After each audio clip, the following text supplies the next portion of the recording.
रियासतें थी, फर्स्ट जैसलमेर और सेकंड अपनी करौली। वैसे ही राजस्थान में जाट राजवंश की 2 रियासतें थी, जाट डायनेस्टी की 2 रियासतें हुआ करती। एक मेरी बताई हुई है कि धौलपुर अंग्रेजों ने स्थापित की थी, तो एक तो वो धौलपुर और एक भरतपुर।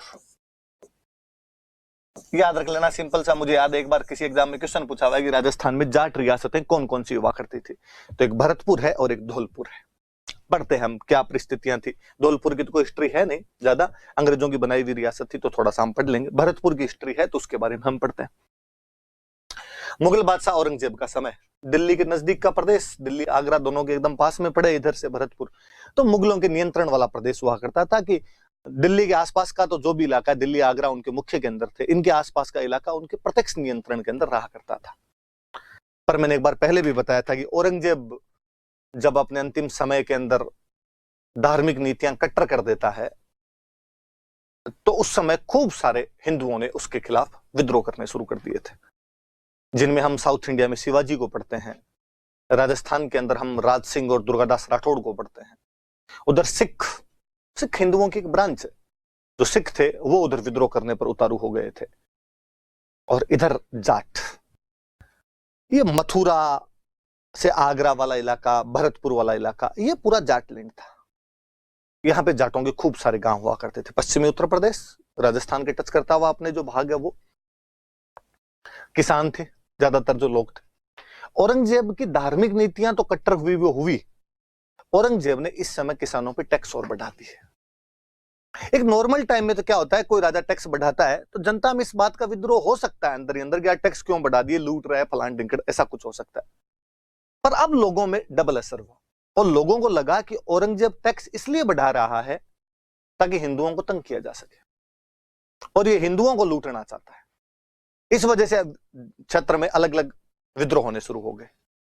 या मथुरा के पास में गांव पड़ा करता था तिलपत,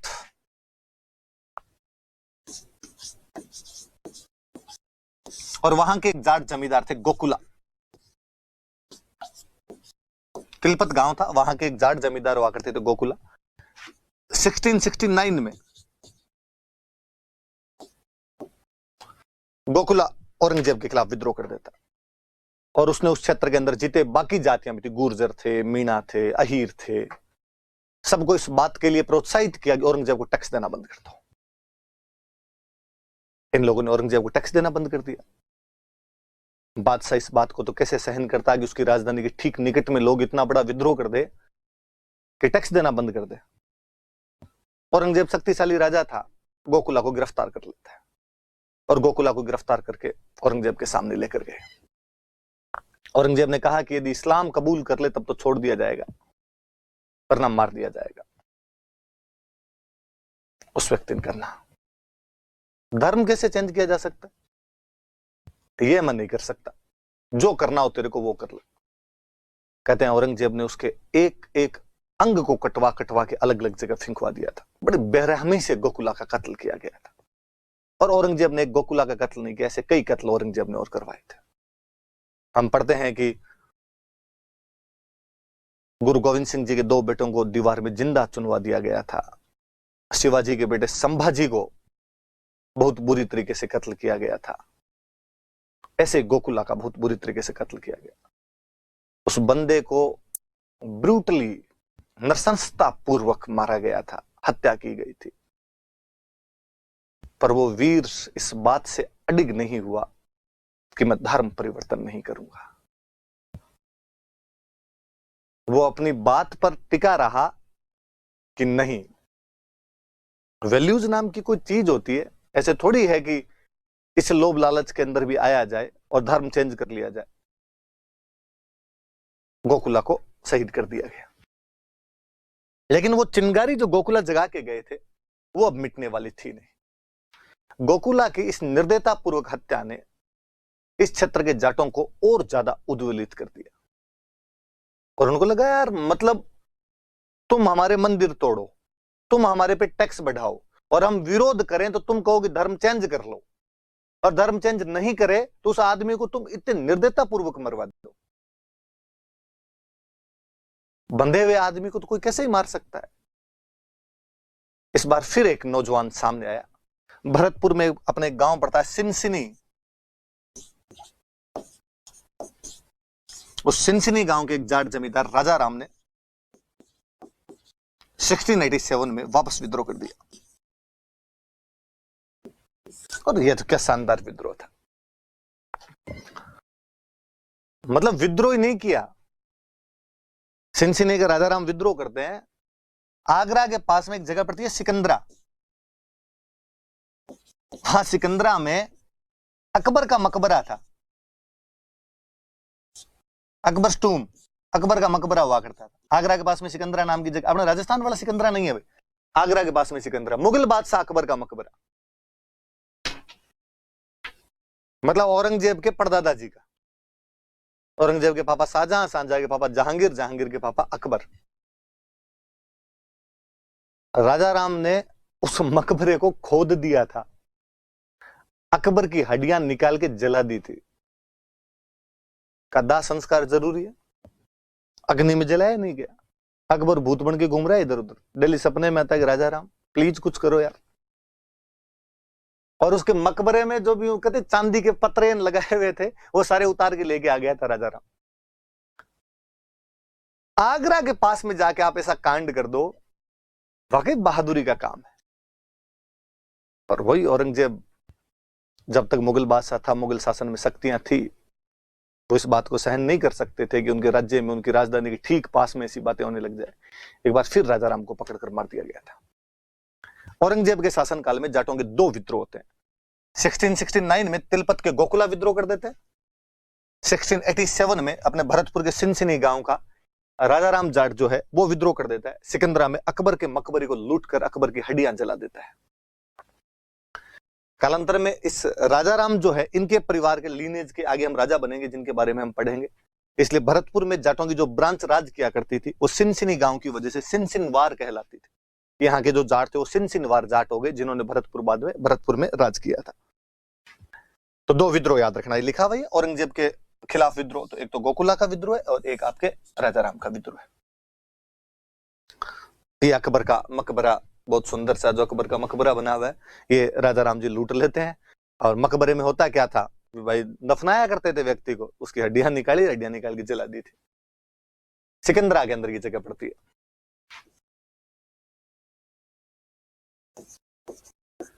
अब वह क्षेत्र जो औरंगजेब के समय ही अशांत हो गया था, अनरेस्ट था यहाँ पे औरंगजेब के टाइम में ही, औरंगजेब की मृत्यु के बाद में तो ये और ज्यादा बढ़ गया।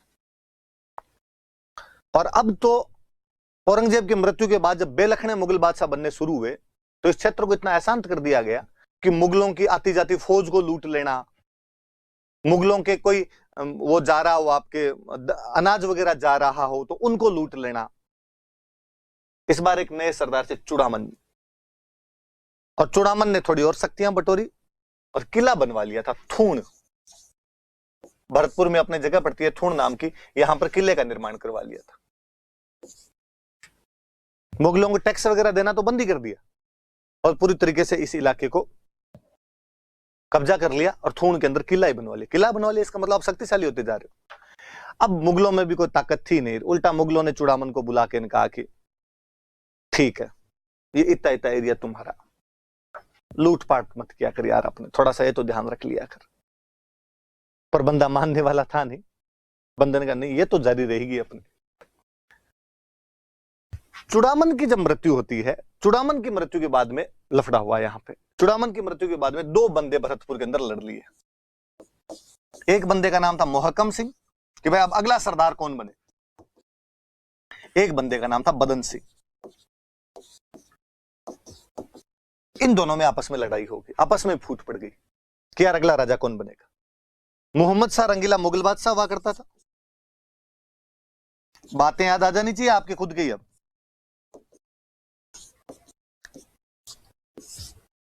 मोहम्मद शाह रंगीला मुगल बादशाह था और मोहम्मद शाह रंगीला ने अपने जयपुर वाले सवाई जय सिंह को कहा कि यार तुम्हारे जयपुर के नजदीक का मामला है, राजस्थान का मामला है, और भाई यार तू जा, और तू जाके यार उनका मामला शांत करके आ, यहां जो लूटपाट वगैरह चल रही है उसको शांत करके आ। सवाई जय सिंह यहां पर वास्तव में आया तो विद्रोह दबाने के लिए था, पर जब सवाई जय सिंह को पता चला कि भरतपुर वाले तो आपस में लड़े हुए, इनमें आपस में भी नहीं बन रही है। तो मोहकम सिंह और बदन सिंह दोनों लड़ रहे हैं। सवाई जय सिंह ने बदन सिंह का साथ दिया। कहा बदन सिंह यदि मैं तेरे को यहां राजा बनवा दूं तो बदन सिंह ने कहा साहब आपको वैसे एक बार सेवा का मौका अवश्य दें, पहले इस्तेमाल करें फिर विश्वास करें। तो सवाई जय सिंह बदन सिंह का साथ देता है और बदन सिंह को यहां पे राजा बना देता है। मैंने ये बात बताई थी कि ये विद्रोह शांत करवा दिया था सवाई जय सिंह ने, इसलिए सवाई जय सिंह को मोहम्मद शाह रंगीला ने एक उपाधि दी थी, इसको हम राज राजेश्वर कहते हैं। ये तमाम बातें बताई भी है, राज राजेश्वर की उपाधि दी थी कि तू तो यार राजा बनाने वाला है, तू बदन सिंह को राजा बना के आया। तो ये आपके थूण का किला हमने पढ़ा जो चूड़ामन जी ने बनवाया, और थूण का किला ये है। बदन सिंह, दो बातें याद रखनी, ये तो किसकी सहायता से राजा बना, तो सवाई जय सिंह की सहायता से राजा बना, with help of Sawai Jai Singh. Sawai Jai Singh ने एक उपाधि दी ब्रिजराज, भाई तुम ब्रिज प्रदेश के राजा हो। ये क्षेत्र कौन सा था, ब्रिज था, और एक जागीर दे दी डीग। 1722 की बातें हैं ये। तो एक प्रकार से जाट राज्य की स्थापना होती है तो 1722 में बदन सिंह के बाद से होती है। हालांकि चूड़ामन के समय से इन्होंने यहाँ पे टैक्स वगैरह देना बंद कर दिया था और किला वगैरह बनाना शुरू कर दिया था, फिर भी आप थोड़ा ढंग से माने तो बदन सिंह के टाइम में 1722 से एक जाट राज्य की स्थापना हो जाती है सवाई जय सिंह की सहायता से। और बदन सिंह और सवाई जय सिंह में बनती भी खूब थी कि इवन बदन सिंह ने हमेशा यही माना कि मैं सवाई जय सिंह का सामंत हूं, और वो हमेशा यहाँ जयपुर के अंदर आया करते थे। उनके नाम पर जयपुर के अंदर बदनपुरा नाम की जगह बनी हुई है, अभी भी बास बदनपुरा नाम की जगह है। मैंने और बताया था आपको कि कालांतर में जब सवाई जय सिंह के बेटों में ईश्वरी सिंह और माधो सिंह के अंदर लड़ाइयां हुई तो ईश्वरी सिंह सवाई जय सिंह का कैंडिडेट है, तो उन्होंने ईश्वरी सिंह के पक्ष में अपने बेटे सूरजमल को भेजा था, और हमने पढ़ा कि उन्होंने राजमहल और बगरू के युद्धों के अंदर भाग लिया था। तो बदन सिंह के टाइम में वो जो कछवाहा जाट दोस्ती है वो खूब ही परवान चढ़ी थी इस मामले के अंदर, और मुगल इस बात में राजी हो गए कि कम से कम यार ये वाला इलाका जो अशांति थी वो तो खत्म हो गई, ठीक है, एक अलग से राजा बन गया, कोई बात नहीं। तो ये बातें, दो तीन बातें याद रखना। फिर बदन सिंह ने डीग की जागीर उनको मिल गई थी, तो डीग के अंदर किले का निर्माण करवा लिया था। और केवल डीग में किला नहीं बनाया था, वेर भरतपुर में जगह पड़ती है, यहां पर किला बनवाया था। कुम्हेर भरतपुर में जगह पड़ती है, यहां पर किला बनवाया था। तो कई जगह पे किले वगैरह, भाई अब जब स्वतंत्र राज्य बन ही गया तो कई जगह पे किले वगैरह बनवा लिए थे। ये आपके डीग का किला, डीग फोर्ट। आगे महाराज सूरजमल, जो बदन सिंह थे, बदन सिंह कई साल तक शासन किया था। बाद में शासनकाल के अंतिम दिनों में आंखों की ज्योति थोड़ी कमजोर पड़ने लग गई थी, तो अपने बेटे को शासन सौंप दिया था। तो बदन सिंह के शासनकाल के अंदर ही सूरजमल जी राज करने लग जाते हैं। पर पिता की डेथ तो 1756 में जाके, तो वाकई जो शासनकाल है वो 1756 से शुरू होता है, 1756 से लेके